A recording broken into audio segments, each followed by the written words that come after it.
నిఖిల్, కావ్య ఇద్దరు షేర్ చేసిన పోస్టులు అయితే ఇప్పుడు సోషల్ మీడియాలో వైరల్ అవుతూ వచ్చేస్తున్నాయి. ఇద్దరు ఒకరికొకరు పోస్టుల రూపంలో మాట్లాడుకుంటూ వస్తున్నారు.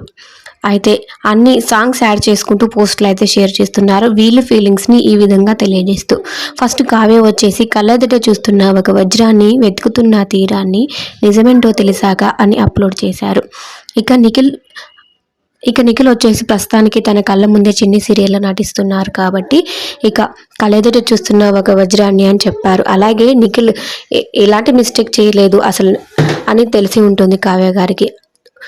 నిఖిల్ ఎలాంటి మిస్టేక్ చేశాడు, ఆ మిస్టేక్ అంత పెద్దది కాదు అని తెలిసి ఉంటుంది. అందుకే కావ్య వచ్చేసి ఇన్ని రోజులు అపార్థం చేసుకుందేమో, అందుకే నిజమేంటో తెలిసాక అని యాడ్ చేశారు.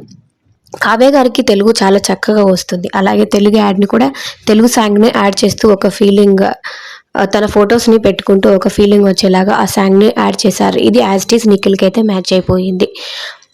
ఇక నెక్స్ట్ నిఖిల్ వచ్చేసి కావ్య పెట్టిన 2 hours తర్వాత నిఖిల్ అయితే పోస్ట్ చేయడం జరిగింది తన సోషల్ మీడియాలో. నిఖిల్ వచ్చేసి కావ్య పెట్టిన తర్వాత, నేను నీకు చెప్పాను కదా, ఐ సేడ్ యూ, నేను నీకు చెప్పాను, నేను వెళ్తురు ఉన్న గుడ్డివాడిని, నీ టచ్ నాకు తగిలే వరకు, నీ స్పర్శ నాకు తగిలే వరకు నిద్రపోను అని పెట్టుకొచ్చారు నిఖిల్. ఇక కావ్య ఇచ్చిన దానికి రిటర్న్గా నిఖిల్ రిప్లై ఇస్తూ ఈ విధంగా పెట్టాడు. నిఖిల్ కూడా ఒక సాంగ్ రూపంలో తెలియజేశారు. ప్రస్తుతానికి వీరిద్దరు పోస్టులు సోషల్ మీడియాలో హల్చల్ చేస్తూ వచ్చేస్తున్నాయి.